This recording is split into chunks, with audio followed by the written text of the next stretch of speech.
restore the service and turn it over to Sister Rose. Let's give her a hearty amen as she comes. To have God on your side is everything. Everything. I'm going to preach to you tonight a little bit from Genesis, the 19th chapter.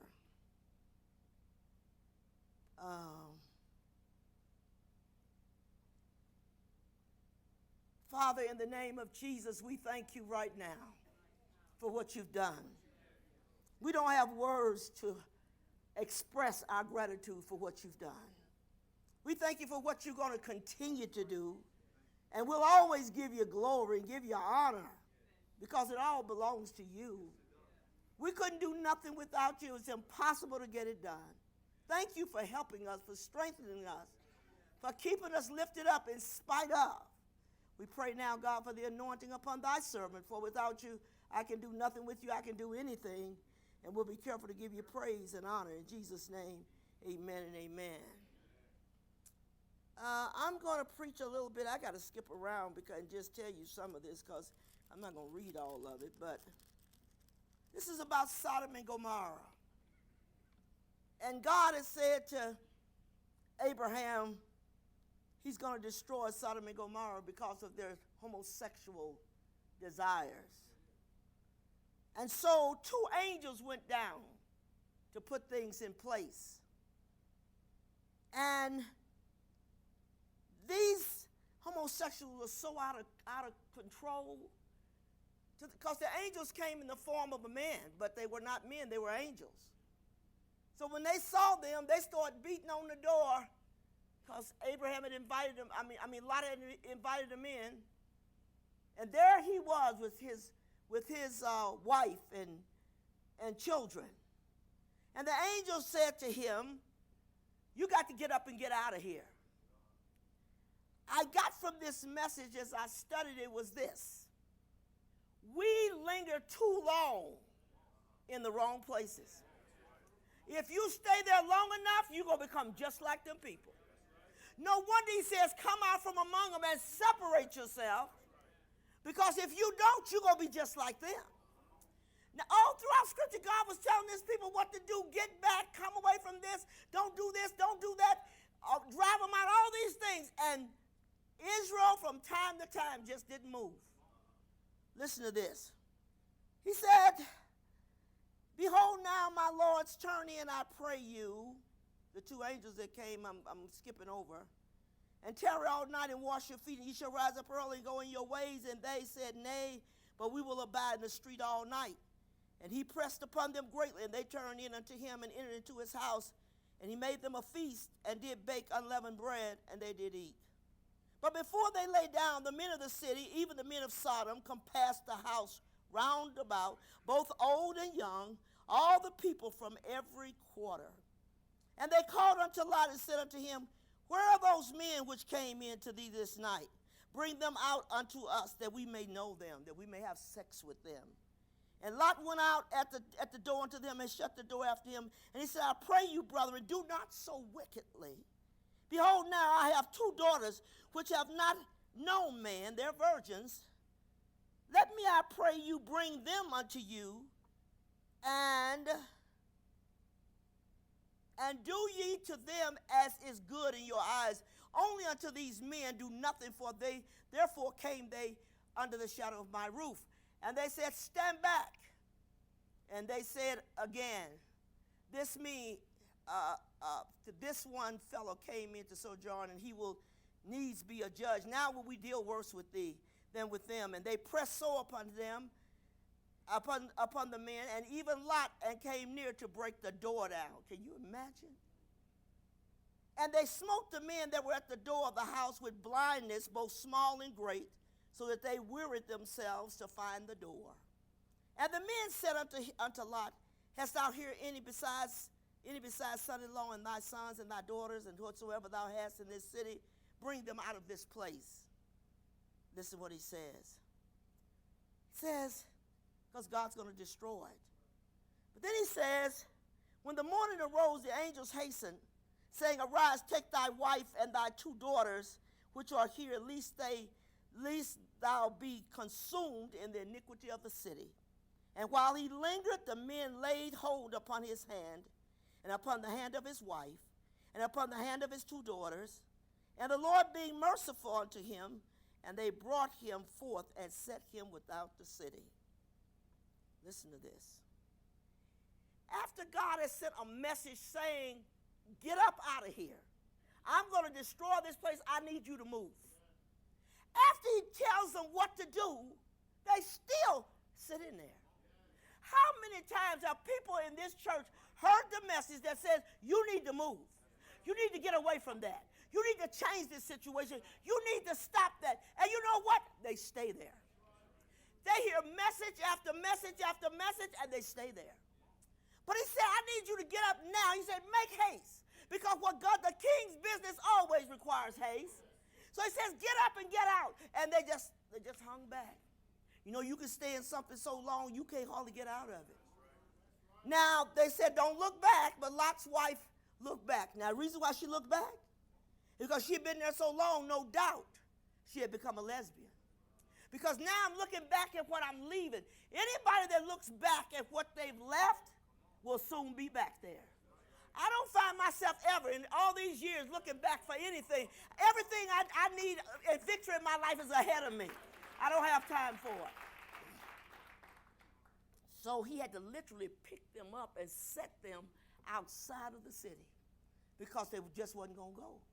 Now, what bothers me about this, that Lot, he was vexed in his soul every day from the wickedness he saw in these people.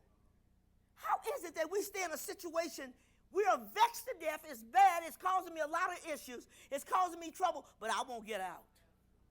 I think every person needs to settle in their heart and mind that if I'm in a situation and it's not working, I better get out of it because it ain't going to do you no good.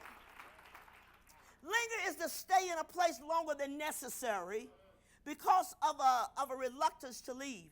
A lot of people don't make it with God because they don't know, well, I want to, but, you know, I don't think so right now. So to linger is to stay in a place longer than is usual or expected or expected. Lingering can cost you your life. You did not cut the ties. You know, sometimes it's family, sometimes it's friends.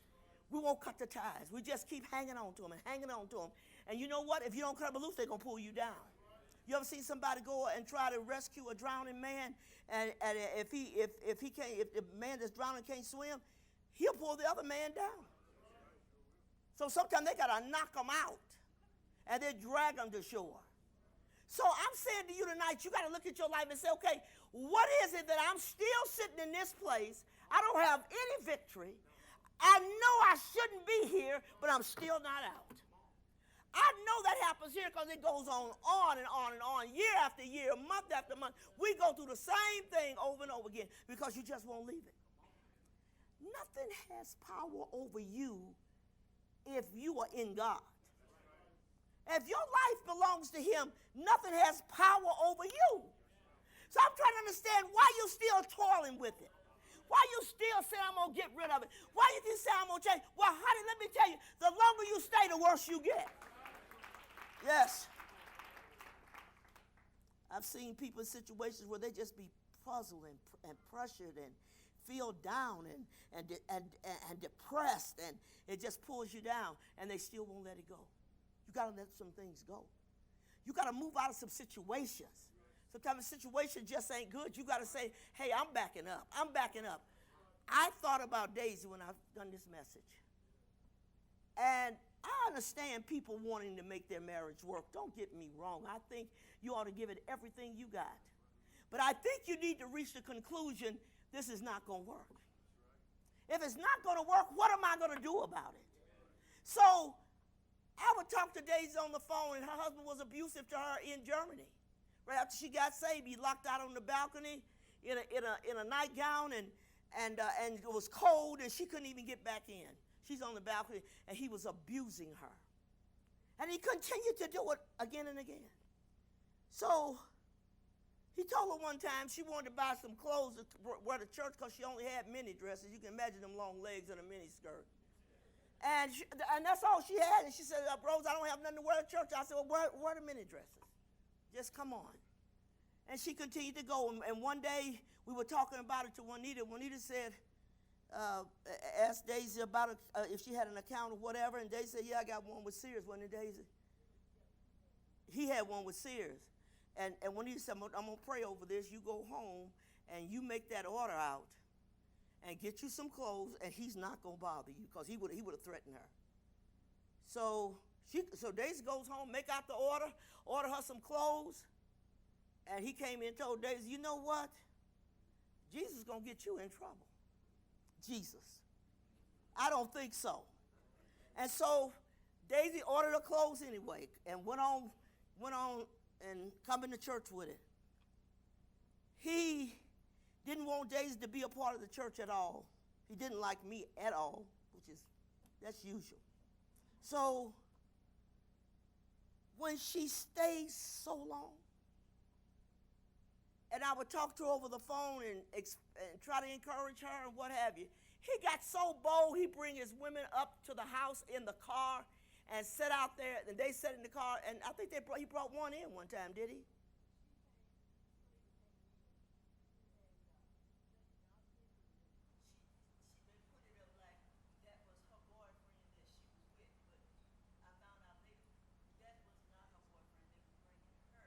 Right. So I thought, now I'm not gonna stay with you with the woman outside my house. You bring her in there. Oh no, you gotta have salvation, because I beat the crap out of her. You gonna come in my house? No, that's not happening. But anyway, she continued to stay there and go through this situation. And she called me crying and what have you. And one day, she had a dream that he said he would sleep in another room and put a lock on the door. Daisy was in another room. And Daisy said she had a dream that he planned to kill her and kill the kids. And she said she went to him, because he had a gun under his bed. And she went to him and said, his name was B.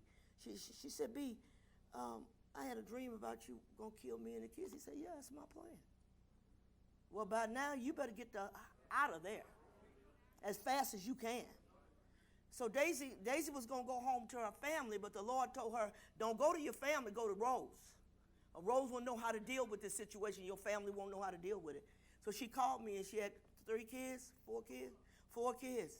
And she said, Rose, I want to know, can I come there? I said, yeah, come on. I didn't even know how bad shape she was in. That's come from staying in a place too long.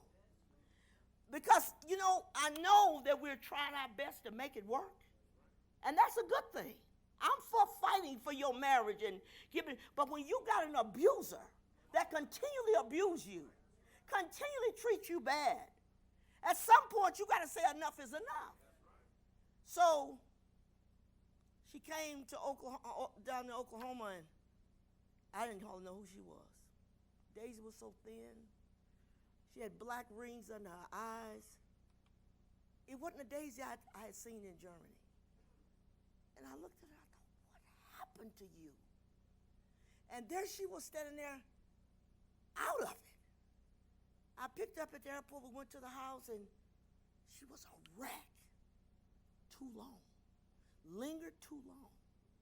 So I didn't know what to do with her. I never seen nobody in this condition before. So I really had to depend on God. What do I do with this? What's wrong with her? And I remember one day she just was sitting there. She just started crying for no apparent reason. And I said, Daisy, what's wrong? I don't know. I don't know. And I said to the Lord, what do I do? I came in my living room. Where was she? She was under the dining room table in a fetal position like that. I said, Daisy, what are you doing? She couldn't explain herself. She couldn't express herself. And I went to the Lord. I said, Lord, what do I do? He said, put your arms around her and just love on her. So I got her to get up, and she come up, and she just cried. And I kept saying, Daisy, it's going to be okay. God is helping. She loved that man. She loved B. And so when I thought, well, I'll take her out we were going to a Chinese place, I think, to get some food. And so when we got to the Chinese place, I said to Daisy, well, go on in and get it. And she breaks down and starts crying. I said, what's wrong? She said, I can't go in there. And I'm trying to put these things together, but I don't understand it. I said, what do you mean you can't go in? I can't do it. I can't do it. And I said, oh, well, I'll get it. I'll get it. I'm still trying to understand this confusion in my head.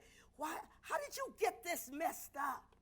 And church people had done her all kind of stuff. They told her she couldn't wear her shoes with the toe and the heel out. She looked like a Granny Annie when she came here. Old beat out, worn down, old women's shoes. I thought, what happened to Daisy? I couldn't believe it. She was so pretty. And I couldn't put this together.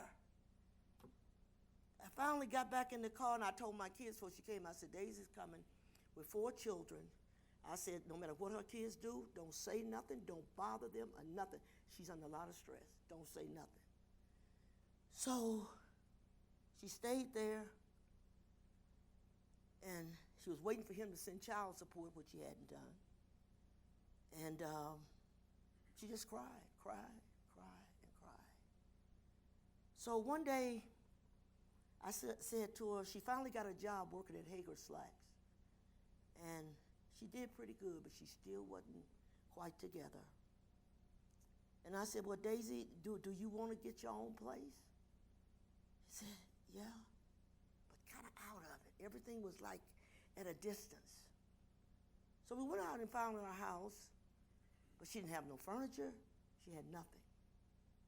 So I went and told Charles, I said, what I'm going to do is give Daisy all of my furniture, and we'll get some furniture from the military for housing, and it's because we were living in housing, so we could get the furniture. So I said, why don't I give her mine since she can't get this, and I'll just put the Army furniture in my house. So that's what I did. So I got her moved. She wasn't quite ready. So when I went to the house to see her, she was so messed up spiritually from what the church had done. Nothing is worse than wounds in the church. And they had condemned her, put her down on everything. I was working trying to unwind all this stuff. So I went there one day and I had to keep correcting her because she kept getting off. And when I went to our house to talk to her, she wouldn't open the door. She just maybe opened it like that and looked and said, what do you want? I said, I need to talk to you. About what? I said, Daisy, open the door. She finally let me in, her friend. And and I can't even tell you. If God hadn't been with me, I would not have known the next step to make with her because it was that complicated. So finally got her going and got the furniture all moved in and got her set up. And she began to heal. And I prayed a lot for her. My heart was very sad over what it's just not the Daisy I knew. And so, but she started going to work. She wanted her kids, take care of her kids and have enough for them. And she worked hard. Daisy could make dinner out of hot dogs like you ain't never seen. I mean, she could make hot dogs taste like ribs. I'm serious. She could turn anything into a meal. I used to go over and get some of it. And so, but she know how to make things happen for food. She's an excellent cook. And so, after a while, she began to get better. Then one day, I never forget it. She was at my house, and she said, she started crying again. She said, Rose, when do B pay for what he did to me? I said, he's going to pay, Daisy. He's going to pay. Well, we joined hands in my bedroom, and we started praying. And the Lord said, it's payday for B, payday for him. And I looked over the Daisy. I said, the Lord says payday for him. And she was wanting something to happen for the way he treated her, rightfully so. And I don't know if it wasn't but a few days, I think, when we got the word that he had blowed his own brains out. And so But she began, I said, see, Daisy, God is going to take care of your enemies. You don't have to do it. He'll take care of it. She began to settle down. It's like somewhere I need to get some type of vengeance for what he did to me. He choked her. He done everything he could to try to destroy her. And when I thought about this message, I thought, too long, too long. I would have never had to do that much had Daisy left early enough, but she wanted her marriage, and I understood it. I thought, I understand. But I'm thinking, oh, how much he's got to do to you before you say enough is enough. The Lord didn't let that happen to me because I'd have been beating up people, cussing people out and everything. There's no way, here, I ain't going to put more on you, Rose, than you can bear. So my husband treated me right. You know, I didn't have to go through nothing like that. But in her situation, it was totally different. Her mother told her before she married him, she said, Daisy, you shouldn't marry him. She knew he had a reputation. He was no good. But Daisy loved him, and she married him. But I said and tell you her story to say to you, relationships are good, but you better determine which is good and which is bad. What is this? What is this? A lot of times we make the bad move from the beginning because we should have never married him, but we did. And so now what are you going to do? I think in a marriage relationship, people have got to care about each other. I got to do things that don't hurt you and vice versa. So you got to consider me, my feelings. I don't want you to keep doing things because what you do is going to affect me. Vice versa. So now look at that. I thought, okay, how do we determine this? How we determine it is by prayer and seeking God for direction. But she was so out of it by this time, she couldn't get direction from God, except it was amazing how he told her to go to Rose. Rose will take care of you. And I did. And when I saw her up and she was up like the old Daisy I used to have, and boy, we would laugh and say, it felt so good she was back. But it took a lot of time. It took my patience. If God was teaching me patience, he taught me with her.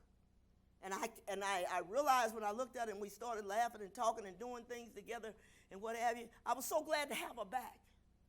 So I say to you tonight, in your spiritual life, you can stay in a bad place so long until when you try to get out, you're so damaged, the devil's messed over you so bad, till you don't have no strength. When you try to reach up, you can't even reach up.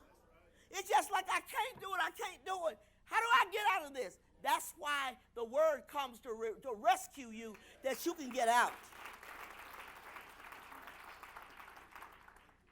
You don't want to, I don't understand how, if you're living in torment and being vexed and under pressure all the time, somewhere that's got to get up. Pressure is good for us in a way. Too much pressure will destroy you. So pressure will help us to develop. Too much pressure, you will cease to develop.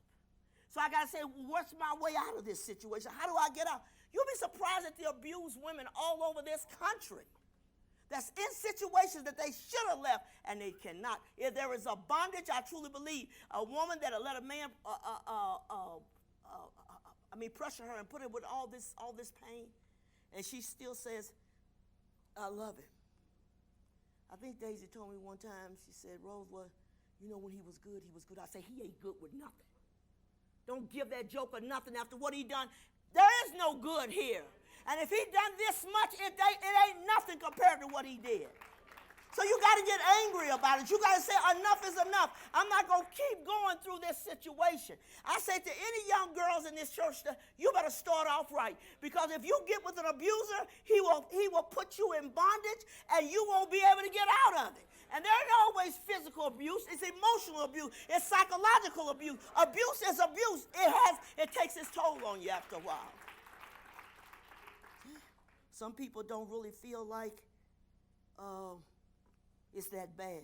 I don't get it. Okay? Now, I want you to listen to this. Now, when God first told Lot to get out the city, he told Lot, he said, escape to the mountain. He said, well, I want to go to the mountain because some wild animal could destroy me up there. He should have went to the mountain because in the end he had to go to the mountain. Because the fire and the smoke coming from Sodom and Gomorrah, he wanted to go to a little city nearby What happens with us, we want to stay somewhere close by the sin, and we don't get far enough away from it, and so it keeps pulling you back.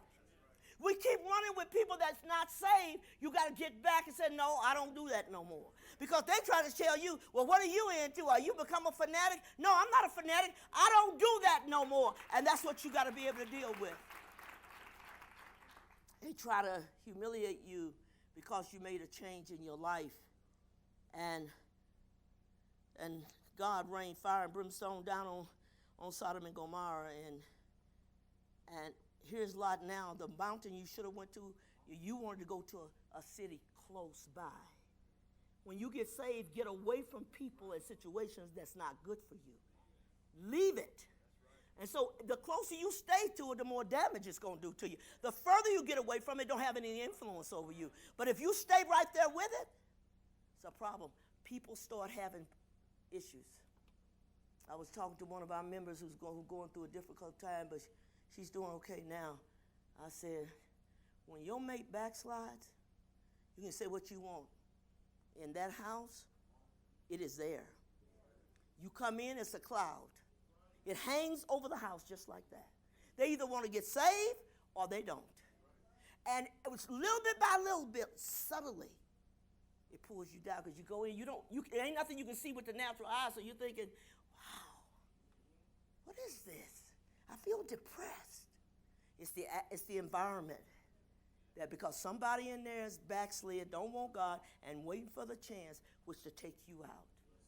Somebody backslide, and they've been serving God, and you were serving God, and they leave God, 9 times out of 10, it ain't going to work. You know why? Because they want you to join them. They need to join you, but instead they want you to join them, which is never good. So, though he was tormented and had all this trouble that he was going through, distress, anxiety, intense, excessive, persistent worry and fear about everyday situation. Afraid, and yet, why don't you leave? I used to tell them when they run into these women who's got a problem with domestic violence, hold up. I don't like to have to deal with them because you know what?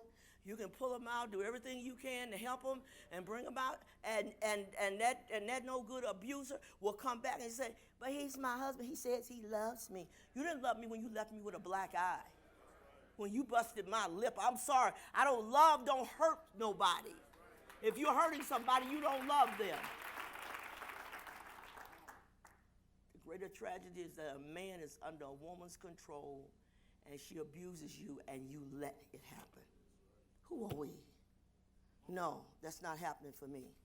Sometimes your family will get in the middle of it and say, you know what? I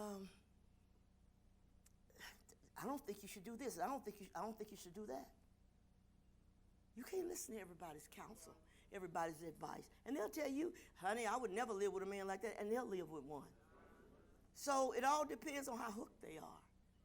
And too many people stay out of sex attachment. That is a horrible way to be hooked. I told my daughters when they got married, I said, let me tell you something. Don't love nobody so much until they control you with sex. You don't want to do that. You got to learn right off the bat, wait a minute. You may enjoy sex ever so much. Do not become a slave to it. If you become a slave, that ain't going to work. I decided that in my life real early on. Had been married to Charles long. I loved making love to him. He had it going on. But you know what? I did? And I started not liking the fact that if he got drunk and came home or whatever, he always wanted to have sex. Drunk men always want to have sex. And so I was just tired of it. So I sat there that evening and I thought to myself, okay, when he come in, y'all brace yourself for this, you people that's like, So when he came in, I had determined in my mind, I am not going to be a woman that cannot say no because of sex. I don't like that. It doesn't look strong. It looks weak. I'm not doing it. So Charles came in that night as usual. I was sitting on the couch. He's hugging me and telling me how much he loved me and all this stuff. I mean, my mind was set. I'm changing this. I'm not going to be a woman that's controlled by sex. That's not happening because this joker could do anything to me and then put me in the bed. That's not happening. I settled it in my mind. I had sitting on the couch that night my little baby doll pajamas on, and and Charles come in, and he was just going on with me like he always do. And I said, I'm not having sex. What are you talking about? I said, I'm not having sex. Rose, I don't know where you at. Because see, I never said no. I changed it. So he kept right on doing everything he could to get me all worked up and you gonna have sex with me? No, I'm not. And you know what? He wrestled with me on that couch and wrestled with me, and I made up my mind, I'm not having sex. And I did not. I thought, ain't nothing you gonna do tonight to turn me on. I have settled in my mind, I'm not being a slave to nobody. He wrestled with me till I finally got up off the couch, and he grabbed me in the seat of my baby doll pajamas, and he ripped the whole seat out. And it was hanging like this while I was walking. And I said, not having sex. Went on up the steps to my bedroom just like that. He said, I don't understand you. I said, start understanding, because I'm not doing it. I said, I'm not going to be a slave to you or any man when it comes to sex. I don't care how good you are. I don't care how much I love it. That's not going to be me. I'm not giving in to it. He said, Rose, he told me later, he said, boy, you've changed. I seen the time you couldn't have resisted me. I seen the time I was a fool. But I grew up. I became a woman. You married me as a girl. I grew up to be a woman. And I realized my strength was contingent upon how I demanded of you what to do with me. From that day, he never forgot it. From that day, I never, ever had sex just because he wants it. If I wanted it, I thought I'm not having it. Because it's got to send a message that that's not the way it's supposed to work. So consider me who I am. I am a woman. I don't have to do this.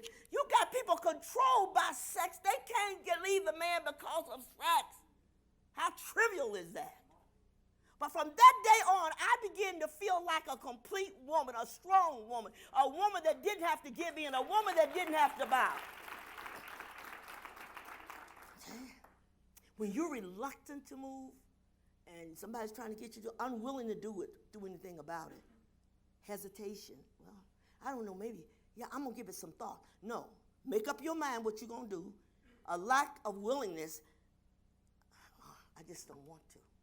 That's what boils down to people's time. You say, you need to get rid of your old friends. You need to get rid of those people. Those people are pulling you down. Well, we've been friends for years. I said, I don't care. If they don't want God, they'll pull you down. The scripture says bad communication corrupts good manners.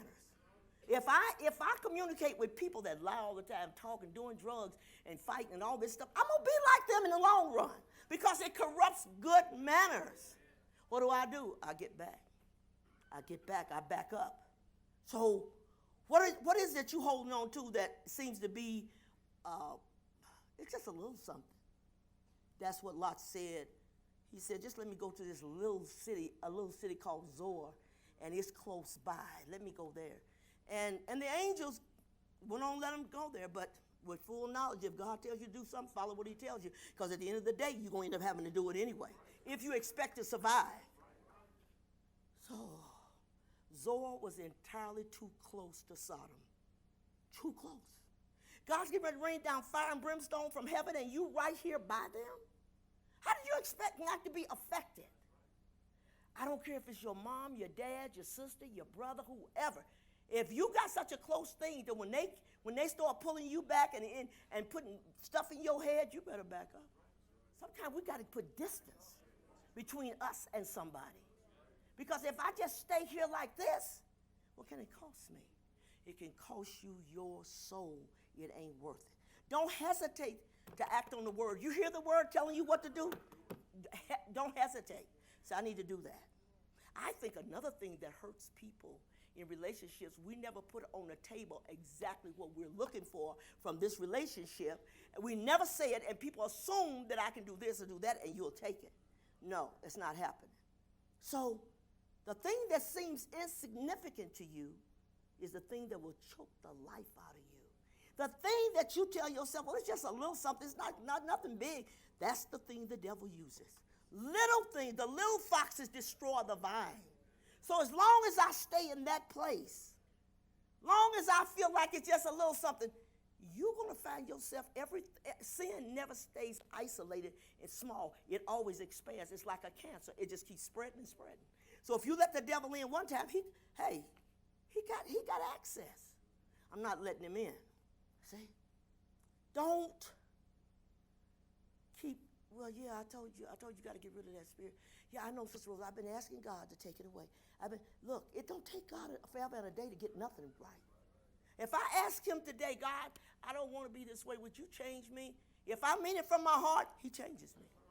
He don't put us on hold. How you figure you're on hold with God? Well, I'm still, and here's what they say, I've been asking the Lord for a while. I've been on 2 or 3 fasts. I've been here, I've been there.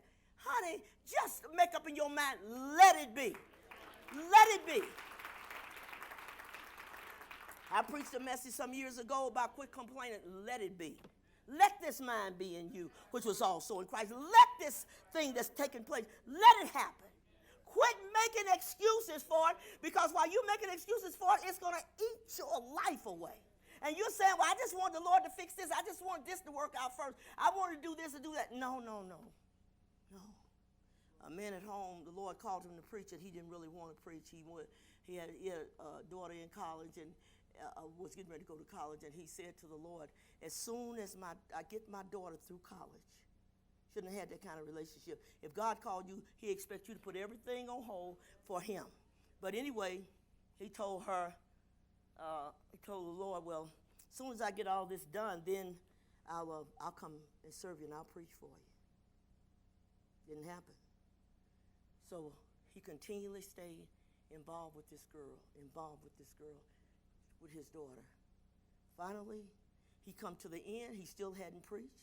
He still hadn't obeyed God. And he died and went to hell because he never did what God told him to do, because he had to wait till he gets his daughter through college. No, whatever you think is more important than your soul, you are sick. This is what I got to do. He said, well, I can't turn my back on my mother. If my mother's trying to pull me down, well, yes, I can. Oh, yes, I can.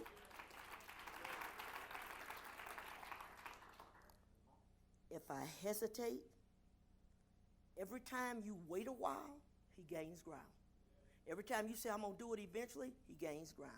Every time the Lord come with a word to you and you say, I'm going to change that, get off the I'm going to, I am not doing it no more. You can decide that. I'm not doing it. No. I think of Barbara McKenzie. She first came to this church.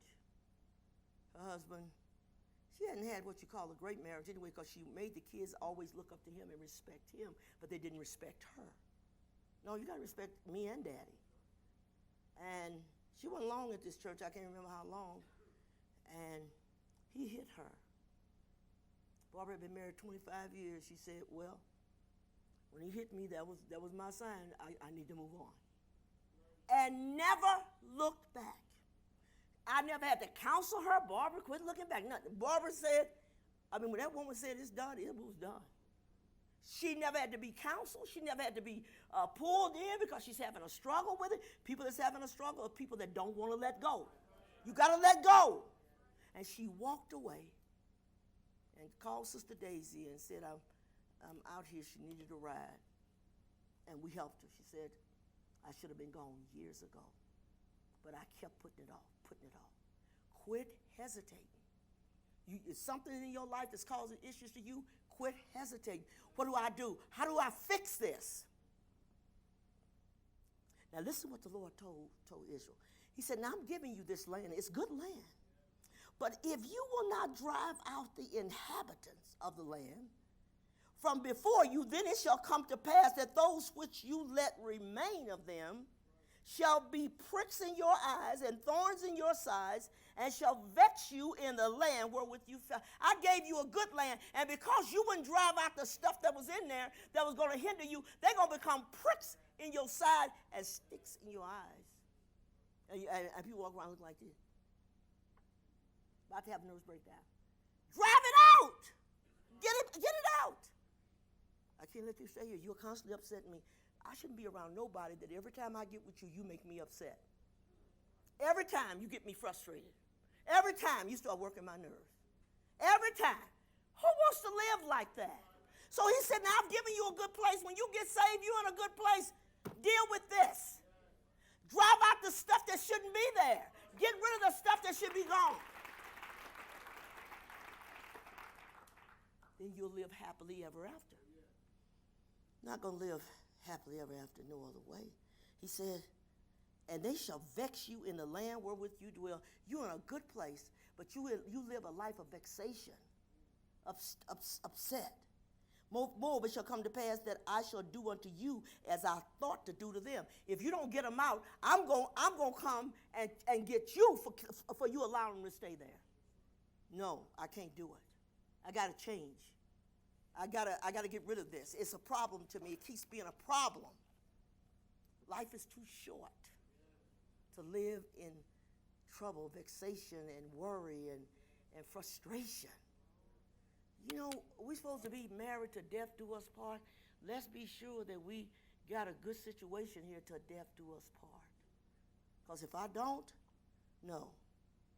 He said, else if you do in any wise go back and cleave unto the remnant of these nations, even these that remain among you, and shall make marriages with them and go in unto them, and they to you, know for a certainty that the Lord your God will no more drive out any of these nations from before you, but they shall be snares and traps to you, and scourge you in your side, and thorns in your eyes, until you perish from off this good land which the Lord your God hath given you, until the day you die.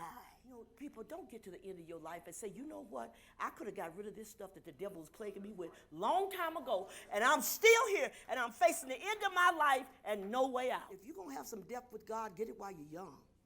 Because if you wait till you're old before you get a depth with God, 9 times out of 10, you get hard to bend. You don't bend to the word. You're not flexible. You just set in your own way. It's not going to work. And that's why I look at my life every day, and I say, God, thank you that I got saved young in my early 20s. And I came 100% wanting to go with you. I haven't had those struggles. I look at these people coming in late in their life and what have you, and they don't want to be told, and they think they know everything, and why you always on my case? Bulldogs. That's what you turn into, old bulldog that don't push me. Don't push me. And no matter how I tried to pull that woman back to weeks before she left this world, would not hear. I said, Miss Barbara, you're going to drive everybody away from you. You're so mean. You'll end up dying alone. She died alone in the bathtub. We have the pictures of it, the most tragic thing you ever seen. One of our members went there. I think it was Sharon was the first one there. Were you Sharon? Where's Sharon? Yeah, you were the first one there. Because the lady said, I don't know what's going on with Miss Barbara because she always pays her rent on time, and she hasn't come this month to pay her rent. And so the lady asked Sharon if she'd check on Miss Barbara. When she got there, Miss Barbara was in the bathtub. No water. Water ran out. She died in that tub face down. The most horrific sight you ever seen in your life. And you did not have to die alone. All you had to do was treat people the way you want to be treated. That's what you had to do. Don't stay in the same place so long. And every time you're told to change, you just continue to stay. Continue to stay. You know what's going to catch up with you? You're going to come to the end of your life, and you're going to realize it's too late. You can't get it right now. You didn't get it right. You was told again, and again, and you still didn't do it. I'm still preaching to people that still will not cut a loose thing. Don't let the stuff in your life continue to dwell there when the word told you, you better get rid of that. You better stop that. You better ask God to change that. I have told people in this church that again and again and again. You better get away from that. You better change that. I'm tired of hearing I'm waiting on God to do it. No, he's waiting on you. He's waiting on you to humble yourself and do what you need to do. I've worked with people with marriages in this church, doing everything I can to try to hold them together. But unless you want your marriage, I could be there 24/7 and it would not work. It takes two people to make a marriage work. It takes two people in love with each other to make it work. You don't love me and I don't love you, we're not going anywhere. Because love will tolerate some things, put up with some things, but not become your slave. I'm not going to be your slave. And I try to tell people, you can't do that. I was married for 34 years. I think I learned a few things about how to make a marriage work. Come on. Surely you can do it. And he said, and ye shall make no league with the inhabitants of this land. You shall throw down their altars, but ye have not obeyed my voices. Why have you done this? Well, I told you to tear down their altars. Why are you still not did it yet? God is getting vexed with these people. Then he says, wherefore I also said, I will not drive them out from before you, but they shall be as thorns in your sides, and their God shall be a snare unto you, because you worship what they wanted to do. You love what they love. And he said, I'm not going to drive them out. You drive them out. You know, I'm just waiting till my mama die. I'm just waiting till my husband's gone. I'm just waiting. No, live a while. You got to look at a situation and say, that's not for me. Because when they told me that he was going with this girl, she's in St. Louis, they went to high school together, I thought, let me go out there and check her out. So I went out there, told her I was going to just coming to meet her. I was checking her out the whole time. I thought, baby, you ain't got enough. Because I believed in me. I had never had sex in my life. I still believed in me. I thought, oh, no, she ain't no problem. I got you summed up in a moment. He won't be back. Did he go back? No, he did not. I know who I was. I know what I could do and what I couldn't do. I ain't had no experience with sex. I hadn't even been kissed yet. I thought, I bet y'all know how to kiss. I bet y'all know how to do some things. I ain't been there, but I'm going. But I ain't hardly going to be intimidated by you. She said nothing about, well, Charles, he's not ambitious enough for me. I thought he's fine for me. I'm not looking for ambition. I'm looking for a real man. Now, if he ain't got no ambition, I can live with that. Ambition will work on that at a later date. Yeah, not worried about it. You got too many people that's afraid of what somebody else could do to their life. You have the power over your life. What do you do with it? Yeah. I say to you tonight, going on the spiritual side, you better get rid of the things. If I've been to you more than once, more than twice, more than 3 times, and you still there, the time will come that you won't be able to get out. Because over a period of time, when you keep rejecting something and you start getting hard. So though you come back to me again, like, I'm not going to worry about it. You better worry about it. Because after a while, you'll get so hard you won't be able to feel, and then you find yourself in a mess. If God sends you word and says, I want you to get out of this situation, I want you to change that, get rid of that, die to that, crucify that. If you don't, if he keeps coming back, he said, my spirit will always strive with you, keep doing it. There comes a time God said, I don't call their name no more. If I'm calling your name in this church, you better look up and say, Lord, thank you for my name being called. Because that means you're still on the radar. But if I stop calling your name, that's when you better get concerned. She ain't called my name in a long time. Because God said he's sick of you. And I'm not going back there with you. Back up. Step out of it. I'm a firm believer. Nobody's any bigger sinner than I was. I determined I don't want to be that way. I'm changing. And then when God saw my intent that it was serious, he changed me. But you're always waiting for God to make the first step. You make it. You fast and pray and not just wait until you done got in a mess and then call a fast. No, fast and pray, and I'm not going there no more. You decided. You don't have to keep smarting off with me. It's going to come a time you won't smart no more. Pull it in. Quit letting these things stay in your life. The prophet that God told to go into this place, go there, and when you get through, come out of there. Don't eat there. Don't say go back a different way you came. He went in and done just what God told him not to do with a lying prophet. And stopped along the way when he should have kept going. You never stop because the devil will catch up with you if you stop. If he'd have kept going, he could have never got him. But he stopped on the right side of the road and began to take his nap. Don't watch this stuff, but I'm too tired to pray. Never too tired to pray. Never too tired. I woke up in the middle of the night tired to death. I got to talk to God. I got to talk to God. Sit on the side of the bed. Sleep, it's got to go. It's got to go. I got to talk to God. You're going to stay ahead of the devil when you pray. You will get rid of all the crap in your life that shouldn't be there if you pray. If you fast and pray, you're going to change. All this stuff I'm still saying, why are you there again?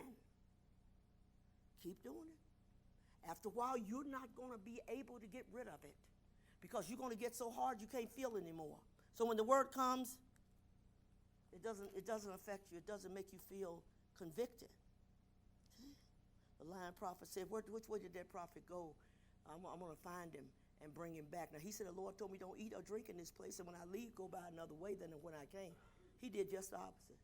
Disobedience will catch up with you just as sure as your name is what it is. You can't do it.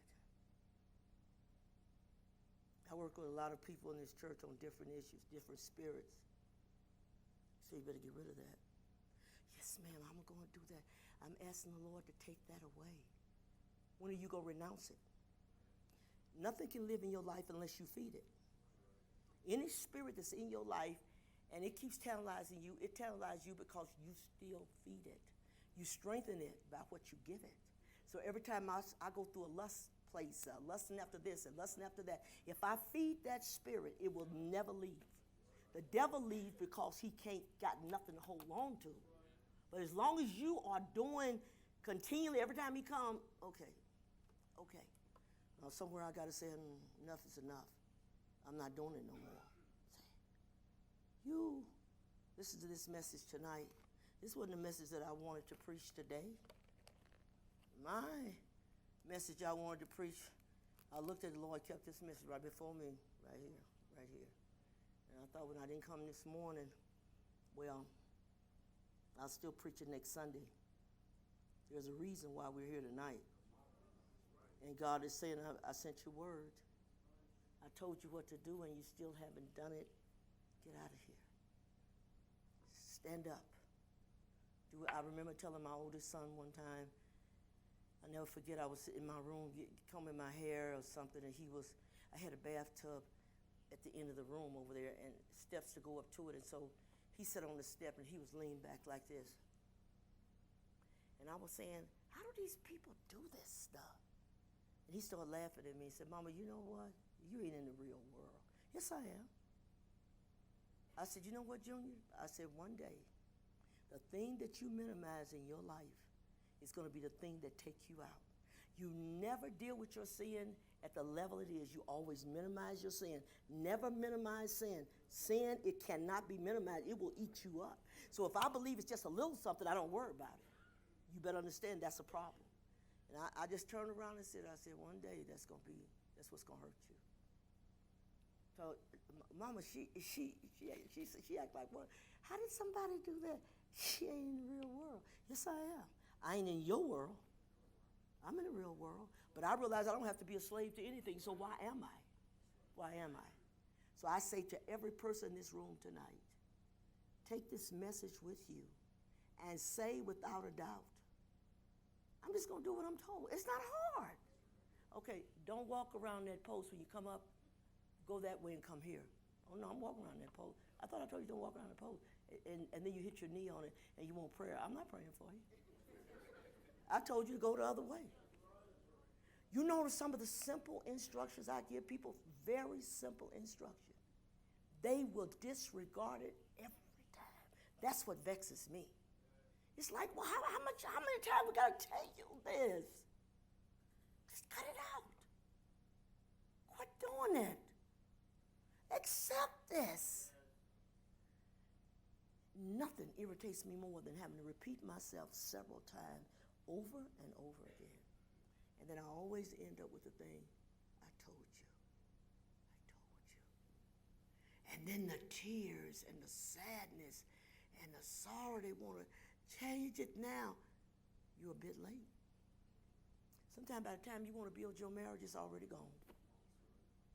Be willing to sacrifice some things. Marriage is about give and take. You give some, he gives some. You take some, he takes some. That's what it's about.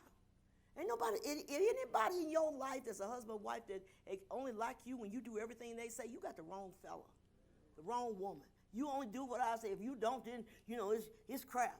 No, you crap. Don't push me. I don't want to. This is me. One thing I loved about Charles, he always let me be Rose. He never asked of me anything that I wasn't, and neither did I him. I realized that was who he was. If I said to him a couple of times, one time he wasn't a man that thought big. I was the big thinker. He said, Rose, I'm not worried about no big car or anything. He said, as long as it get me where I'm going, I don't care about it. I said, well, I do. I kind of like to get where I'm going nice. That's something he didn't care about it. And if he was gonna tell me happy birthday or anniversary, you wasn't gonna get no big thing of flowers like this. That's out of the question. You're gonna get a little tiny vase. It's a little bigger than this straw. It's got one rose stuck in a little tiny rose and 2 cards. And they're on my bed when I get ready to go to bed. And the cards he always bought because he never really knew how to express himself the way he should have.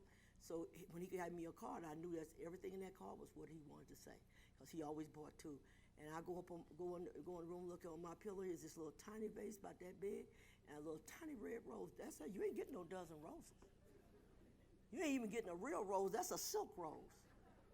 But you know what? And he said to me one time, I never forget it. I said, well, Charles, the lady down the street, her husband do such a. He said, Rose, I am that I am. He said, don't try to compare me to somebody else. I'm not that man down the street. I'm Charles Banks. Okay. I learned that if he done a little, that was Charles. He was little. He was a little person. He wasn't going to think the way I think, and that's okay. What I wanted to do, we go on vacation. He's going to take me out here to the mall. I'll sit down out in the mall, read a book, and wait for you to get through. And I'm running out. Charles, look at these shoes. He said, Rose, all them shoes look exactly the same. I said, they do not. Look at this. It's different. No. We're not the same. That's okay. You almost need people to be somewhat different. They contribute to each other. And we're strength to each other. So it's okay. So I'm telling you tonight, take this message. We're early in the year. We're now getting ready to go into the month of March. I should be saying, God, I've been screwing up from January on. Why don't I make this my deadline? I'm going to be a sweet person, lovable, kind, good, all those things. Why not? Instead of being a hellion. You don't want to say nothing to him. Just like a bulldog. I said, what's wrong with you? And it's everybody else is wrong except them. And I said, no, that's not the case. Oh, yeah. Yeah, you don't understand, Sister Ross. Don't tell me I don't understand. I've been here a while. You don't understand. I am not going to get to all my scriptures, and I'm not going to even try, because one thing I'm going to do here shortly is go to bed. Yes, but I want you to take it and say, God, I just want to be sweet. You know what? If you get the Lord in here, you can't help but be sweet. If he's in here, because he is sweet. But if he ain't in there, either God's in there or the devil's there, one or the other. So how do I know that you're serving the devil by the way you act? Sweet people don't do that. God bless you. Stand to your feet. I'm glad that man, he didn't let teardrops fall. You know what? I know he'd find joy in every tear that I shed. Oh, see, and I'm glad that man didn't make heartaches. Cause I know he'd give me more. He'd give me more than I could bear. Oh, see, and I'm glad that man, he didn't create me. Oh Lord, for one day. Man, he surely forsake me. Oh, and I'm glad. Yes, I'm glad. Oh, I'm glad. I'm glad that God, he made me. Well, see, he made us in